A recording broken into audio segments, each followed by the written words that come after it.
Israel Hamas के बाद Israel और मिस्र के बीच तनाव बढ़ सकता है। ऐसा इसलिए क्योंकि इजराइल ने मिस्र में छिपे हमास को अपने बंधकों को लौटाने के लिए 10 मार्च यानी मुस्लिमों के पवित्र महीने रमजान शुरू होने से पहले तक की चेतावनी दी है। हमास को दी गई चेतावनी में इजराइल के युद्ध कैबिनेट मंत्री बेनी गेंट्स ने साफ कर दिया है कि या तो वो डेडलाइन से पहले बंधकों को लौटा दे या फिर मिस्र के राफा शहर में जमीनी हमले के लिए तैयार हो जाए। इजराइल ने ये चेतावनी ऐसे समय पर दी है जब गाजा से करीब 15 लाख लोग राफा शहर में पलायन कर गए हैं और शरणार्थी कैंपों में रह रहे हैं।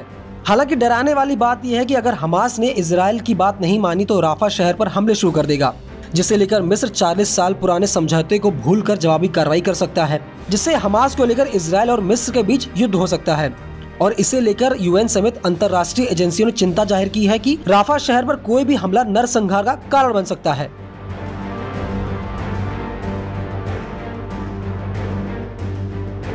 अब सवाल यह है कि आखिर इजराइल को मिस्र का राफा शहर खटक क्यों रहा है और क्यों वो वहां हमले की तैयारी कर रहा है।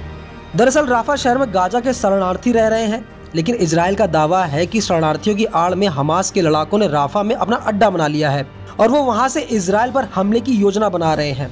इजराइल का दावा है कि राफा में जो लड़ाके छुपे हैं वो हमास का आखिरी और खतरनाक गुट है। बाकी गुटों को इजराइल ने खत्म कर दिया है और इसी वजह से इजराइल मिस्र के राफा शहर को निशाना बना रहा है।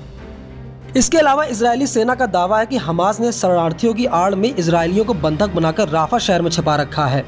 बता दें कि इजराइल ने पिछले हफ्ते राफा शहर पर अटैक किया था, जिसमें करीब 70 लोग जान चली गई थी, जिसे लेकर मिस्र ने इजराइल को जवाबी कार्रवाई की चेतावनी दी थी।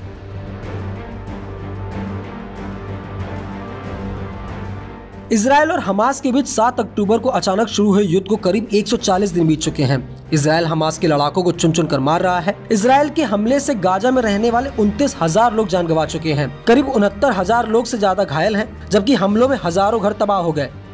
ऐसे में गाजा के लाखों लोगों ने राफा में शरण ले रखी है, वो भी तब जब मिस्र ने साफ कर दिया है कि वो फिलिस्तीनियों को राफा में शरण नहीं देगा। इन सब के बीच इंटरनेशनल कोर्ट ऑफ जस्टिस यानी ICJ में इजराइल हमास युद्ध को लेकर सुनवाई हुई, जहां फिलिस्तीनी विदेश मामलों के मंत्री रियाद अल मलिकी ने अपनी बात रखी। मलिकी ने कहा, गाजा में रहने वाले 23 लाख फिलिस्तीनियों पर इजराइल ने हमले किए, जिसमें हजारों लोग मारे गए, हजारों घायल हैं, हजारों घर तबाह कर दिए गए, जिसके चलते फिलिस्तीनी अपना घर बार छोड़कर दूसरे देशों में शरण ले रहे हैं, लेकिन वहां भी उन्हें हिंसा का सामना करना पड़ रहा है।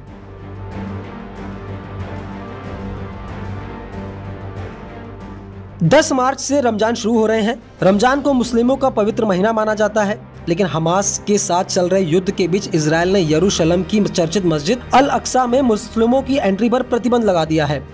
अल अक्सा मस्जिद को लेकर इजराइल और फिलिस्तीन के बीच हमेशा तनाव रहा है। इसे लेकर इजराइल का दावा है कि फिलिस्तीनी मुस्लिम मस्जिद जाने के बहाने हिंसा भड़का सकते हैं। रिपोर्ट के मुताबिक रमजान के महीने में 40 साल से कम उम्र के सभी अरब इजरायली अल अक्सा मस्जिद परिसर में नमाज के लिए नहीं जा सकते। बच्चों और महिलाओं पर यह पाबंदी पहले की तरह ही जारी रहेगी। बता दें कि अल अक्सा मस्जिद दुनिया भर में मुसलमानों के लिए मक्का और मदीना के बाद तीसरा सबसे पवित्र स्थल है। यह यहूदियों के लिए भी पवित्र माना जाता है। इजरायली यहूदी इसे टेम्पल माउंट कहते हैं। ये मस्जिद दशकों से दोनों धर्मों के बीच विवाद का मुख्य केंद्र रहा है। इस खबर को लेकर आपका क्या कहना है, हमें कमेंट करके जरूर बताएं और ऐसी खबरों के लिए बने रहिए न्यूज़ 18 इंडिया ओरिजिनल्स के साथ।